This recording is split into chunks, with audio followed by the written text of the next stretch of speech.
जय अहोई माता की।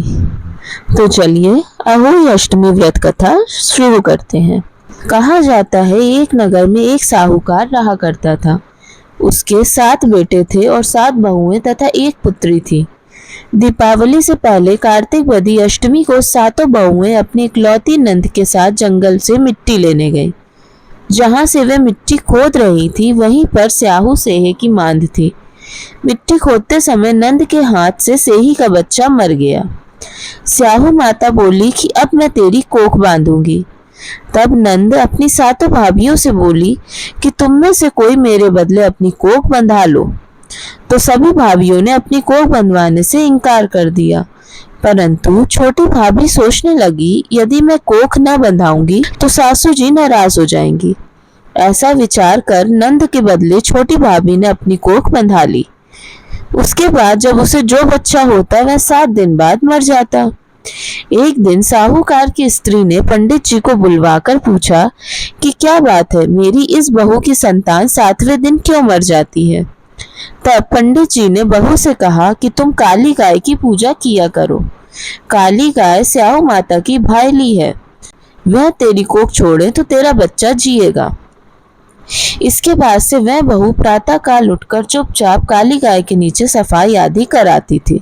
एक दिन गौ माता बोली कि आजकल कौन मेरी सेवा कर रहा है, आज देखूंगी।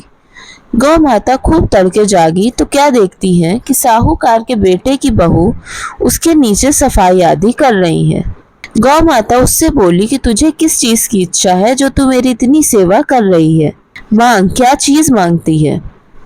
तब साहूकार की बहू बोली कि स्याहू माता तुम्हारी भाईली है और उन्होंने मेरी कोख बांध रखी है, उनसे मेरी कोख को खुलवा दो। गौ माता ने कहा अच्छा। तब गौ माता 7 समुंदर पार अपनी भाईली के पास उसको लेकर चली। रास्ते में कड़ी धूप थी, इसलिए दोनों एक पेड़ के नीचे बैठ गई। थोड़ी देर में एक सांप आया और उसी पेड़ पर गरुड़ पंखनी के बच्चे थे, उनको मारने लगा।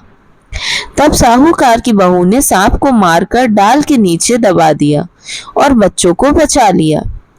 थोड़ी देर में गरुड़ पंखनी आई तो वहां खून पड़ा देखकर साहूकार की बहू को चोंच मारने लगी।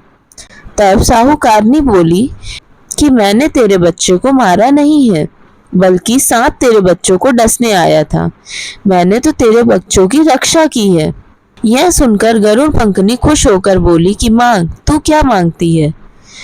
तब वह बोली 7 समुंदर पार स्याहू माता रहती हैं, मुझे आप उसके पास पहुंचा दें। तब गरुड़ पंखनी ने दोनों को अपनी पीठ पर बैठाकर स्याहू माता के पास पहुंचा दिया। स्याहू माता उन्हें देखकर बोली कि आ बहन, बहुत दिनों बाद आई। फिर कहने लगी कि बहन, मेरे सिर में जूं पड़ गई है। तब सुरही के कहने पर साहूकार की बहू ने सिलाई से उसकी जुएं निकाल दी। इस पर स्याहू माता प्रसन्न होकर बोली कि तेरे 7 बेटे और 7 बहुएं हो। साहूकारनी बोली कि मेरा तो एक भी बेटा नहीं है, 7 कहाँ से होंगे। स्याहू माता बोली वचन दिया है, वचन से फिरूं तो धोबी के कुंड में कंकरी हूं। तब साहूकार की बहू बोली माता, मेरी कोख तो तुम्हारे पास बंद पड़ी है।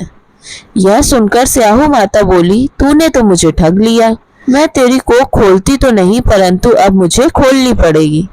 जा, तेरे घर में तुझे 7 बेटे और 7 बहुएं मिलेंगी। तू जाकर उजमान करना, 7 अहोई बनाकर 7 कढ़ाई करना। वह घर लौट कर आई तो देखा 7 बेटे और 7 बहुएं बैठी हैं। वह खुश हो गई। उसने 7 अहोई बनाई, 7 उजमान किए, 7 कढ़ाई की। दिवाली के दिन जेठानियां आपस में कहने लगी कि जल्दी जल्दी पूजा कर लो, कहीं छोटी बहू बच्चों को याद करके रोने ना लगे। थोड़ी देर में उन्होंने अपने बच्चों से कहा कि अपनी चाची के घर जाकर देखाओ कि वह अभी तक रोई क्यों नहीं। बच्चों ने देखा और वापस आकर कहा कि चाची तो कुछ मांड रही हैं, खूब उजमान हो रहा है। यह सुनते ही जेठानियां दौड़ी दौड़ी उसके घर गईं और जाकर पूछने लगी कि तुमने कोख कैसे छुड़ाई। तब वह बोली तुम सबने तो कोख बंधाई नहीं, मैंने बंधा ली। तो अब स्याहू माता की कृपा से मेरी कोख खुल गई है। स्याहू माता ने जिस प्रकार उस साहूकार की बहू के कोख खोली, उसी प्रकार हमारी भी खोलिए और सबकी खोलिए। इस कथा को कहने से तथा हुंकार भरने से परिवार की कोख खोली। जय स्याहू माता की।